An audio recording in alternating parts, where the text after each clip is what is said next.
사운드 오브 뉴스입니다. 김민아 기자 어서 오세요. 안녕하세요. 들어볼 소리는요? 어제 최영미 시인이 JTBC 뉴스룸 나와서 성추행 피해 얘기를 했는데요. 같이 한번 들어보시죠.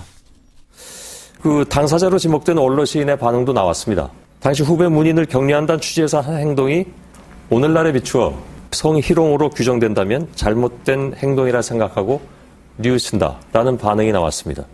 저는 우선 그 당사자로 지목된 문인이 제가 시를 쓸 때 처음 떠올린 문인이 맞다면 굉장히 구차한 변명이라고 생각해요. 구차하고 그는 상습범입니다.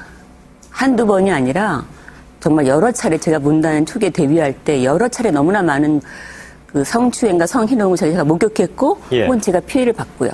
피해자가 여럿이다. 셀 수 없이 많습니다. 대한민국 도처에. 이게 이제 시작은 작년 최영미 시인이 시를 통해서 뭐 피해 사실 고발한 그런 것이 시작이죠.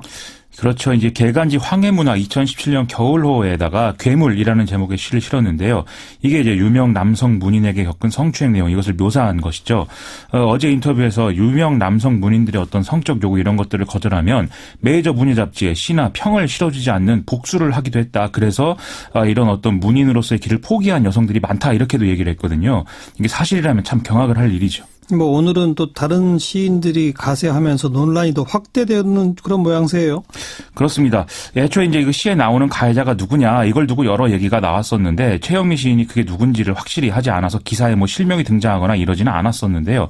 류근 시인이 SNS에 글을 올리면서 이제 실명이 거론되기 시작했습니다. 이게 이제 고은 시인이라는 건데 류근 시인은 고은 시인의 뭐 성추행 이런 여러 가지 문제가 드디어 수면 위로 드러났다면서 이게 70년대부터 공공연한 사실이었다. 이제서야 놀라는 척하는 문인들과 언론의 반응이 놀랍다. 이렇게 주장을 했거든요. 그러니까 뭐 거의 이건 뭐 특별한 일도 아니었다. 이런 얘기인 거죠. 네. 또 일부 다른 시인들이 최영미 시인을 좀 비판하고 이런 일도 또 벌어지고 있죠.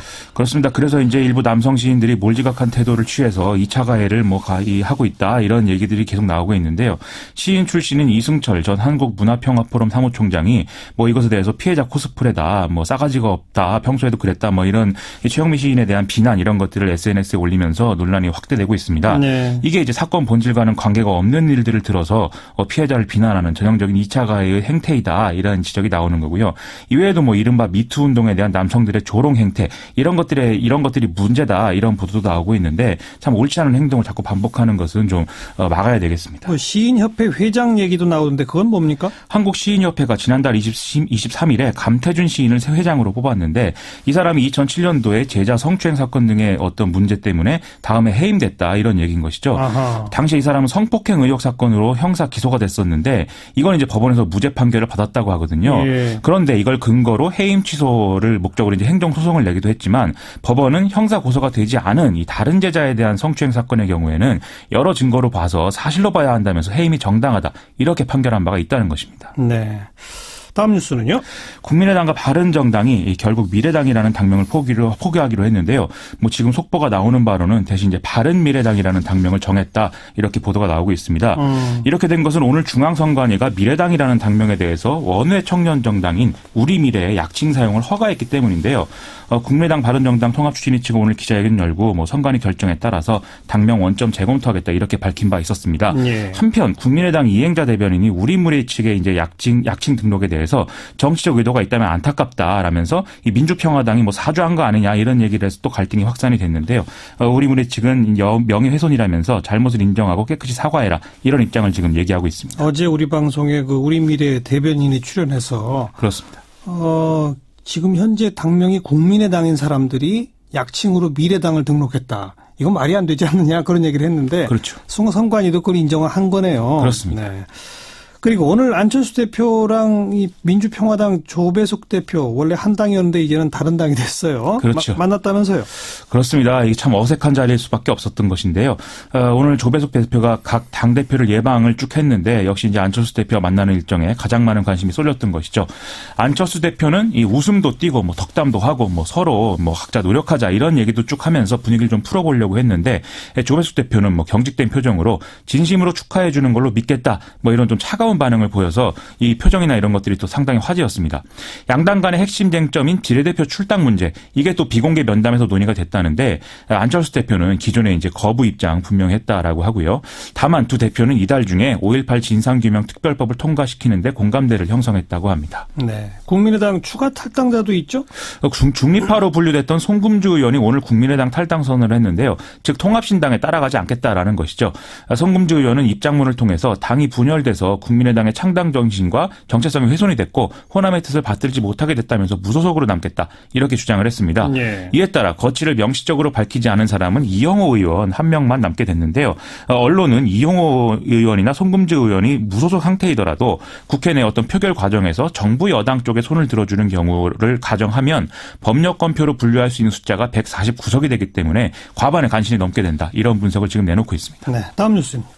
MBN이 유여애 전 자유한국당 최고위원이 홍준표 대표에게 성희롱을 당했다고 주장한 기사를 썼다가 취재 거부를 당한 사건 기억하실 텐데요. 예. 오늘 홍준표 대표가 MBN 기자와 보도국장을 상대로 5억 원의 손해배상 청구 소송을 제기했다고 합니다. 소송까지? 그렇습니다. 이 자유한국당은 보도자료를 통해서 문제의 기사가 유여애 전 최고위원의 발언을 인용 보도하는 형태지만 임의로 각색해서 가공한 허위 사실을 같이 기재해서 홍준표 대표의 명예를 중대하게 실추했다. 이렇게 주장을 했는데요.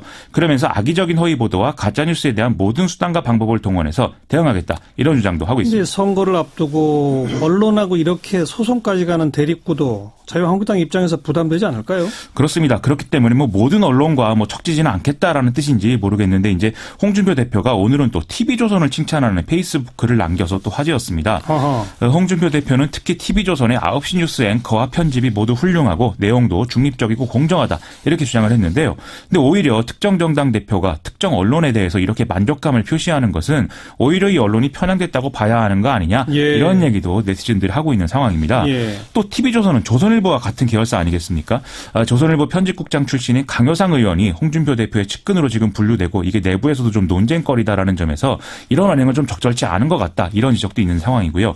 또 홍준표 대표가 이 페이스북 글에서 세계 테마 기행 요르단 편을 다양하고 유익하다. 이렇게 이제 평가하기도 했는데 이 프로그램은 EBS가 제작한 것이고 TV조선이 구입을 해서 방송에 내보낸 것이기 때문에 네, 좀 약간 사실관계가 안 맞는 것 같다. 이런 지적도 있습니다. 예. 오히려 TV조선 등의 종편들은 자체 제작 콘텐츠가 거의 없고 평론가들의 어떤 자극적인 정치 토크 위주의 방송이 과다하게 편성돼 있기 때문에 늘 문제라는 지적을 지금 받고 있는 상황이죠. 네, 다음 뉴스요.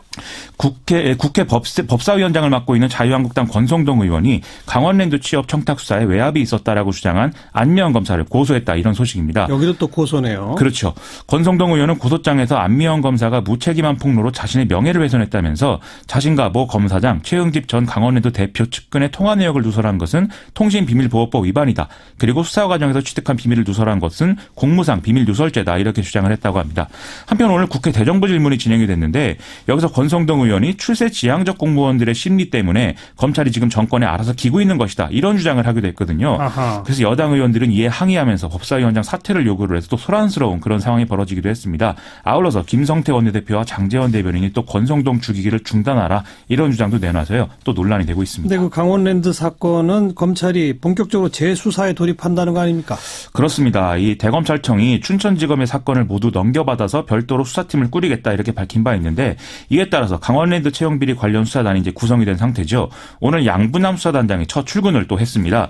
기자들이 이제 물어봤습니다. 채용비리 건을 전면 재수사하는 거냐 이렇게 물어보니까 재수사로 봐도 되겠다 이렇게 답변을 했고요. 김수남 전 검찰총장도 수사 대상에 포함되느냐 이런 질문을 했는데 그것에 대해서는 일단은 답하지 않겠다 이렇게 얘기를 해서 좀 여운을 남기는 그런 상황이었습니다.